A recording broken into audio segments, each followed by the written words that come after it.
scared of nothing and I'm scared to death. I can't breathe and I catch my breath, but I keep chasing that same old devil down the same old dead-end highway.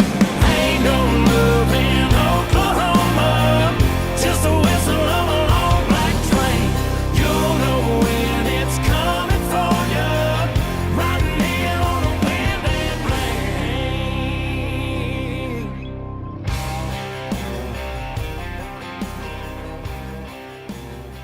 What's up, you guys? It's Owen back with another storm chasing video. I'm sitting here in Tampa, Florida. It is Friday night and I'm about to fly to Dallas, Texas tomorrow. So this all started earlier this week. Tuesday, woke up and saw a day 7 15% storm change probability from the Storm Prediction Center. And like I do whenever I see an outlook that far into the week, into the future, I go look at some models and go see what we're dealing with, see if it's something serious. And I was really happy to see that it looks like a potential severe weather outbreak in the Southern Plains, which is where I've always dreamed of chasing, out in Oklahoma, Texas, in the plains, maybe Kansas. Just flat, level land where you can chase storms and see photogenic tornadoes and supercells. So that is the goal coming up here on Monday, is the day the severe weather is supposed to roll in. So I'm flying out tomorrow, gonna stay with my friend in Texas and Dallas, see Fort Worth, the stockyards a little bit, and just monitor the weather setup for Monday. And Monday, gonna rent a car, head out to wherever my target area will be. Looking right now, northwest Oklahoma, but things can change. So really excited for what's in store. Can't wait to get out and start chasing. Without further ado, let's get into a little of the meteorology as we see it right now, and just talk through the plan for this weekend. So let's get into it. All right, guys, we're going to start off with a couple weather models from currently. We're looking at the GFS from 18Z, which is equal to about noon today, the model run. So you got our system moving off to the east here, and then our new system moving in from the west, hitting California tomorrow, moving down through the southwest. And here, 0Z, this is 5 o'clock Central Time. I'm gonna back it up a little bit. You can see right here, a 0Z, the convection really starts here in Oklahoma, and just really bubbles up and develops as that mid-latitude cyclone starts to form. Our low pressure center over here, Colorado, Kansas, and that is just a lot of storms popping up, and that storm will continue to spin off to the northeast. All right, boom, storms. That's when we're gonna get our best chance to see a tornado. Let's go into the 500 millibar wind speed map. Take a look at that. This is 5 o'clock Central Time. You can see our trough moving in here, digging and ejecting right out. Here's 60, so this is getting closer to midnight, and you can really see all the strong wind flow right here, about 80, 90 knots of wind in the upper atmosphere, 500 millibar, so I believe this is about 17,000 feet in the air is where this wind is moving at this speed. So like I said, you can see our trough eject off to the east, and that's really when we get our severe weather. But yeah, man, just a beautiful trough coming in. Really get those winds cranking, which help these storms start to spin and give some wind shear and help for tornado genesis. So I guess we'll see when we get there. All right, you guys, so it wasn't just me that was excited about the storms. It was the National Weather Center, Storm Prediction Center, was also predicting a severe weather event for Monday. They were even using language like all ingredients appear present for a significant severe weather day on Monday. Late afternoon, thunderstorm initiation along a dry line appears probable in the eastern Texas panhandle. Strong kinematics and confidence in a substantial severe weather episode. All weather enthusiasts were excited about this day. Twitter was blowing up with memes about how many storm chasers would be on the roads and references from the original movie Twister. Check out this quick clip from storm chasing legend Reed Timmer and what he has to say about the upcoming forecast. Honestly, I think with the shape of that trough coming into the southern plains and just the nature of the seasonal cycle, I wouldn't be surprised if the tax day outbreak is actually a more significant outbreak as well. So thank you, everybody, for tuning in. At this point, I could hardly wait to start chasing storms in Texas and Oklahoma, so I jumped on a plane and flew to Dallas. Here's a little clip from the sky, and also a clip from flying over New Orleans and seeing the Mississippi River.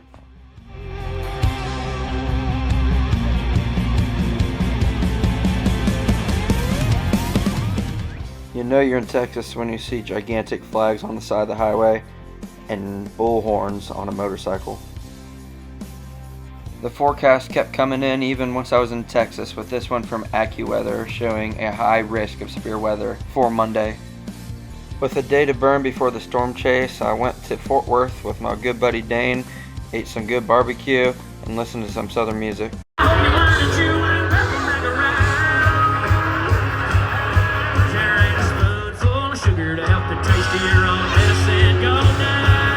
All I have to say from that night is Texans know how to party. Next day, we had one more day to go, so we went to the largest outdoor store in the world, Scheels. Bigger than Bass Pro, believe it or not. They had a Ferris wheel inside and some beautiful handguns and knives in the store to buy. They also had a claw machine for fishing lures, which I thought was pretty cool. May have sparked the idea to go fishing a little bit in Texas while I had an afternoon. So Dan and I found a creek in his local neighborhood and went and actually got on a couple fish. Here's a little bass I caught and a bluegill, or maybe it was a sunfish. We also found these critters that Dane identified as nutria, and they seemed like a large rodent or something like that in the local park. So pretty interesting to see some of the Texas wildlife. My baby's feeling country.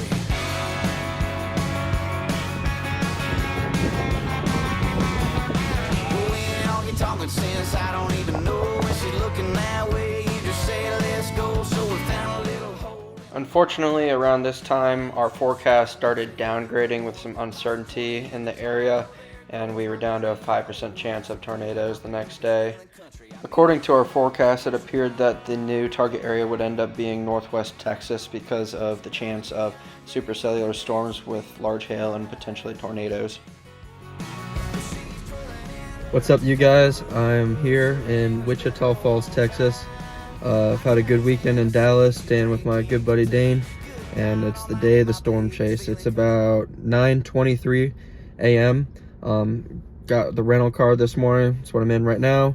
Made sure to get some four-wheel drive just in case we're on some dirt roads, and I made my way northwest. So I'm up here in Wichita Falls right now.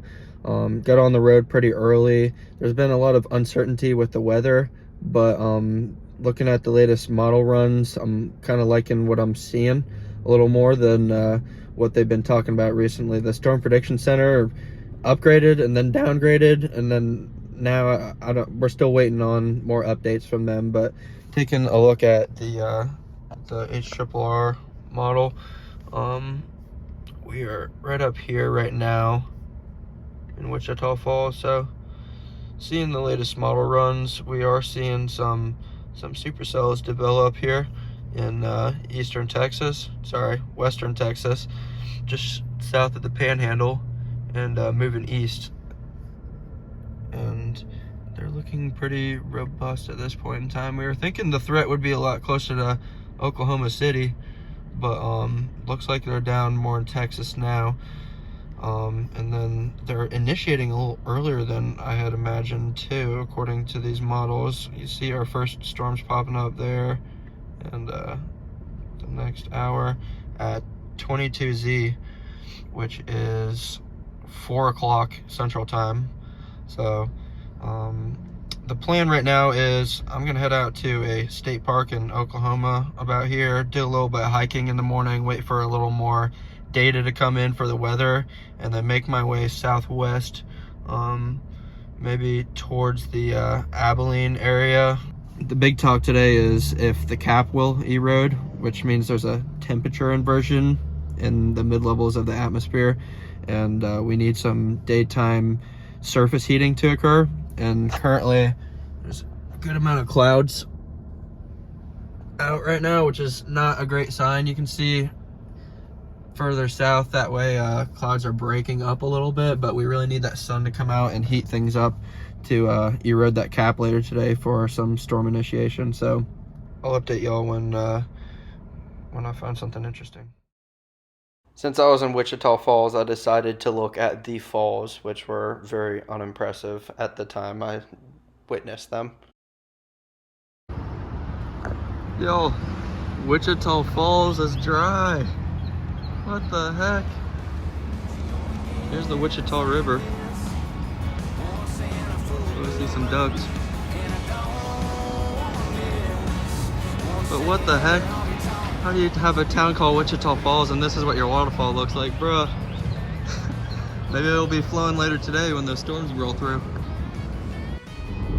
Well, I think I'm in Oklahoma. Oh, I'm definitely in Oklahoma.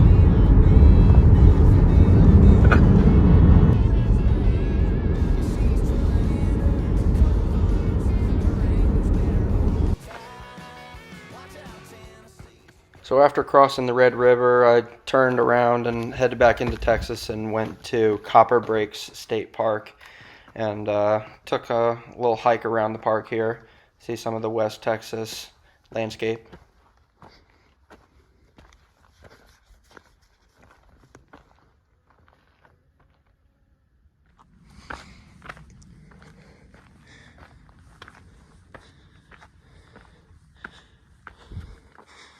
Ooh, wow.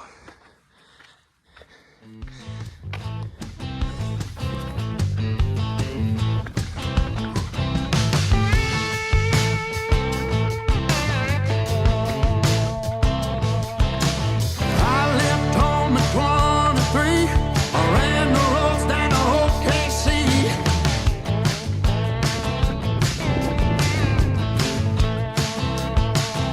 Never let nothing ever slow me down. Never been afraid to get knocked around.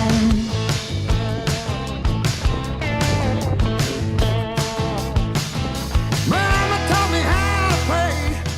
Finally, the Storm Prediction Center released a mesoscale discussion mentioning strong thunderstorms developing in my area later that evening, and soon enough a tornado watch appeared in my area. It was getting exciting.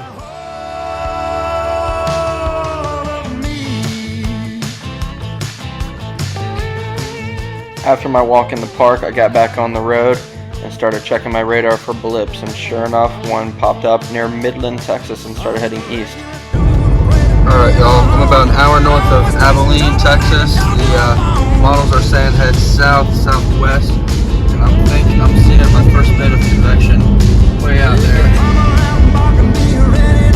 We're headed that way. I'll update you when we get another view.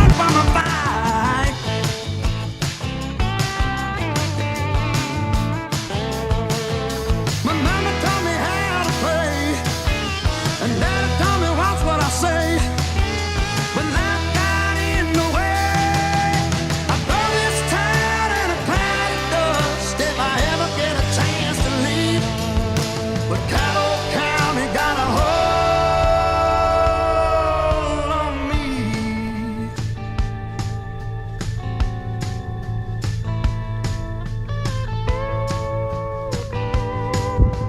Well, you guys, I have some not so great news.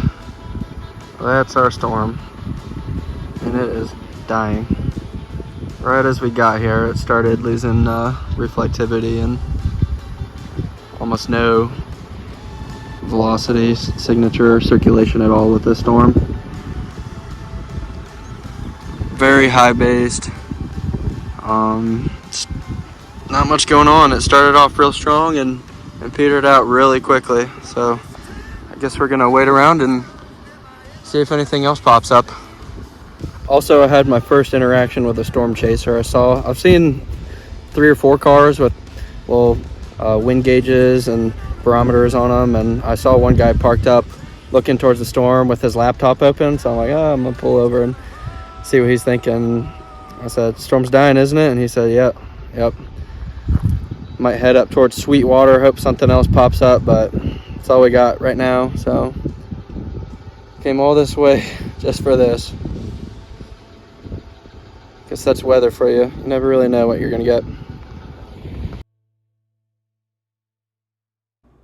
So just a few minutes later, after that first storm died, started seeing some more convection off in the north distance, so started chasing right after it, right down this dirt road.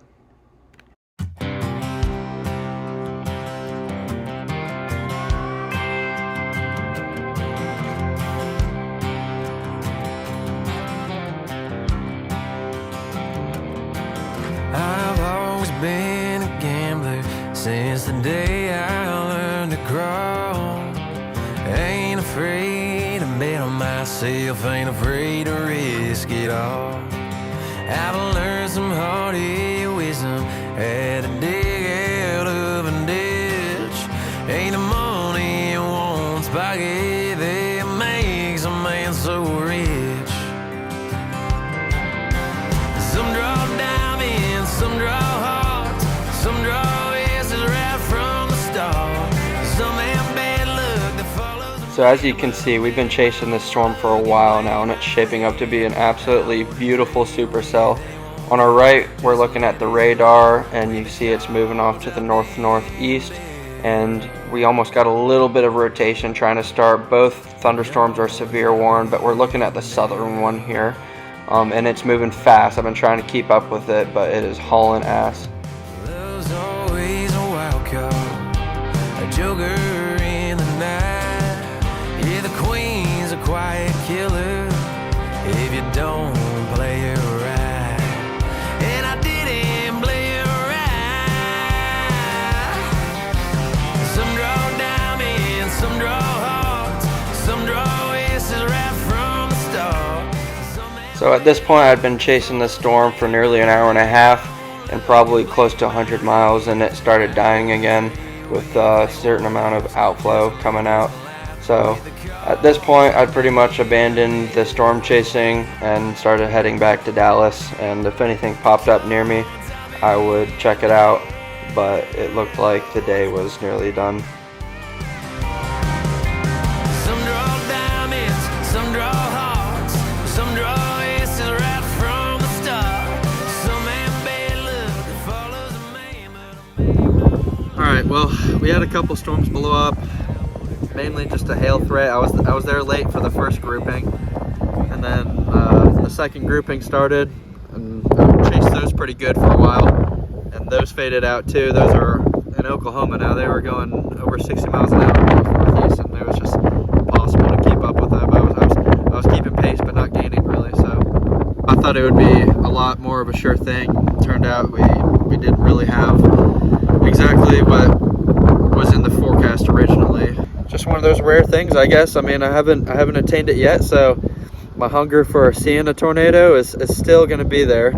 Nonetheless, still got to see some of my first real Great Plains supercells, which was pretty special and unique, and got to go to the state park and to see a beautiful landscape that I don't typically get to see. I mean, look at this. It's just a very special place. So I'm on my way back to Dallas right now. I'm gonna spend the night and catch a flight back home. Keeping my eye out for anything else developing, but it looks like the threat is completely gone. So until next time, hope y'all enjoy the footage. Get down with O.P.P, and I'll see you for the next video. Peace out.